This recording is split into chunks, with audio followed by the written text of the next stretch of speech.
This is Evangelist George McTire of the Word of God Ministry, and I'm here today to give you a little bit of an expose, if you will, of the Democratic Party and the tactics that it commonly uses to keep people uh, supporting them. I call this the Democratic Party exposed. Now, most people that support the Democratic Party do so because they believe it is a watchdog, so to speak, to prevent the GOP from enacting radical legislation that infringes on the rights of everyday citizens. Now, while this sounds like a valid point, if you dig deeper into their bottom line, you will find that the only time the GOP enacts what the Democrats consider radical legislation is when it is to stop some chaotic problems that have arisen from what the Democrats orchestrated in the first place. In other words, the Democrats create chaos.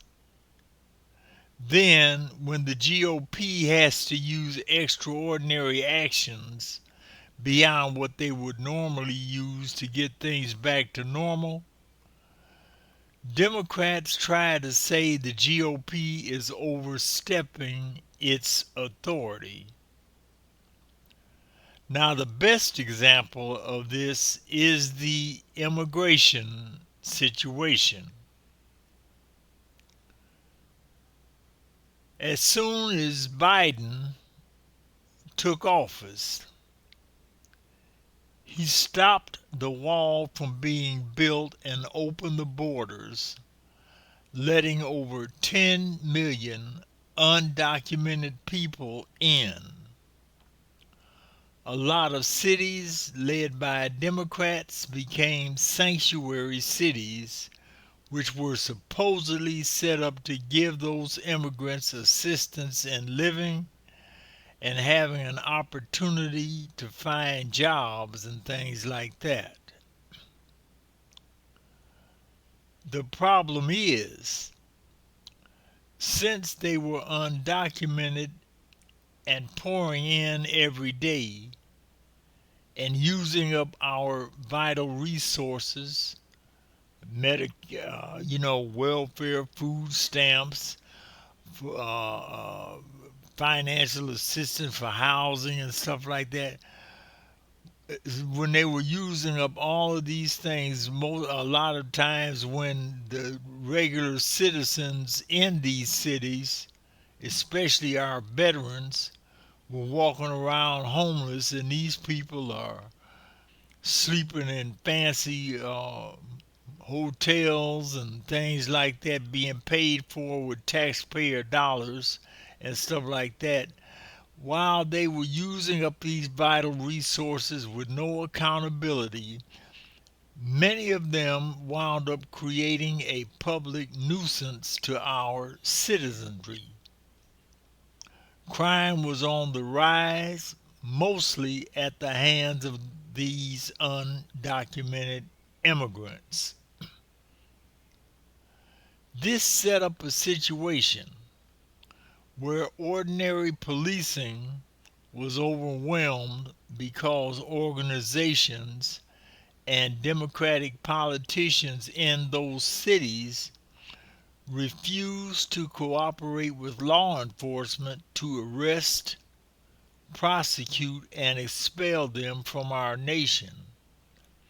In fact, we had a lot of judges and other people in these organizations that were actually aiding the undocumented aliens, immigrants, as to how to evade or what to do if they were approached by any of the law enforcement or enforcement agencies like ICE and things.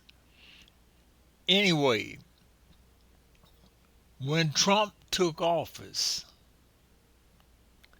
he started the process of using federal law enforcement and the National Guard to go into those cities and hunt all undocumented immigrants down.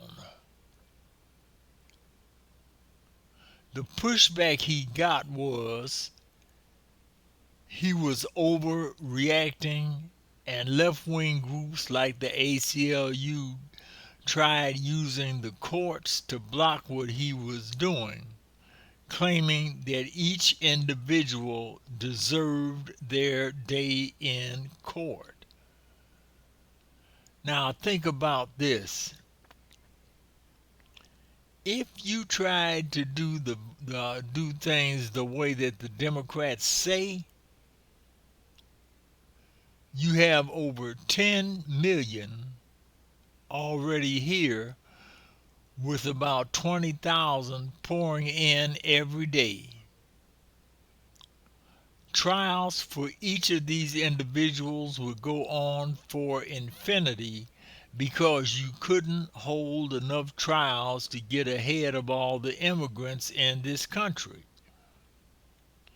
A trial for each one would probably last 2 or 3 days each, not to mention the cost to the taxpayer.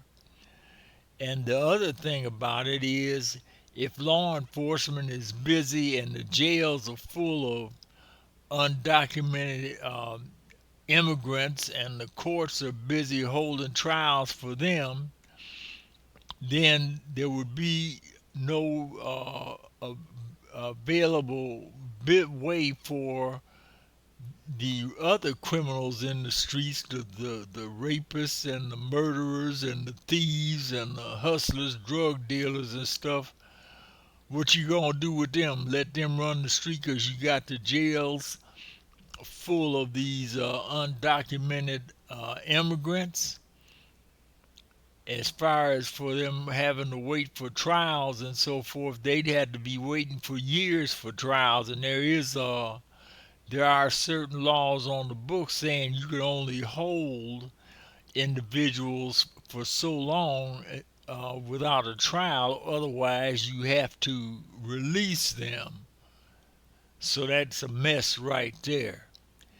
Anyway, in other words, what we were finding out is, or what it boils down to is, that people that have no respect for our laws were to be afforded the protection of those laws, even though they were here illegally. That is totally unacceptable, except in the minds of Democrats. In case you don't know this, but you should if you had a civics lesson in the public school system. A lot of the public schools, especially in urban areas, don't teach this. The job of the president, among other things, is to protect and defend the United States from all enemies, both foreign and domestic. Now, as for me, it wouldn't hurt me one bit if he, the president, started locking up some of these radical groups, judges, and politicians, or better yet, kicking them out of the country. That way, the taxpayers would not have to be paying to support them in prison. Well, this is Evangelist George McTire closing this part of the message out. But you just think about it. This is what the Democrats do. They're always about creating situations that they know are going to cause the Republican Party to have to do some extraordinary, take some extraordinary actions to combat what is going on. And the minute the Republicans do that, the Democrats jump up and talk about it's unconstitutional. Uh, we don't need no kings and stuff like that. In Washington, we didn't elect a king and things like that. You seen these people out here protesting, talking about no kings in this country. All of that is just plain uh, nonsense. What it is, it's the fact that they forced Donald Trump to have to do something or enact certain things that to those that are public school educated, not saying all public school are like public schools are like this, but the majority of them are. They're turning out people that don't understand government, they don't understand civics, they don't understand how the law works, how things work, how the country is set up, how it's supposed to be running. You can figure that out by the mere fact, and I'm going to do a little segment on this as well. You keep on hearing the Democrats talking about that Donald Trump is waging a war on our democracy. We don't have a democracy. Liberals want Democrats want you to think that it's a democracy, but it is not. It is a constitutionally limited republic, which means in a democracy, the key to a democracy is a case where the majority rules. Well, if a majority of the people happen to be insane, nutcases, Fruit Loops, morons, uh, illiterate, and everything else, and they choose to say they want certain things to go this way, you mean to tell me you think the country is supposed to go that way because the majority of these people want it to go that way? What if a majority of people all of a sudden jump up and say they want to turn this nation into a communist nation? That's what a democracy would do. The Constitution puts brakes and limits what government can and cannot do. So that way there is no democracy. Well, I'm closing this segment out, this section out. I hope you got something from it, and if you like it, uh, hit the like button or something below, and drop a comment or whatever. Subscribe to the channel, The Right Side, and until next time, good day.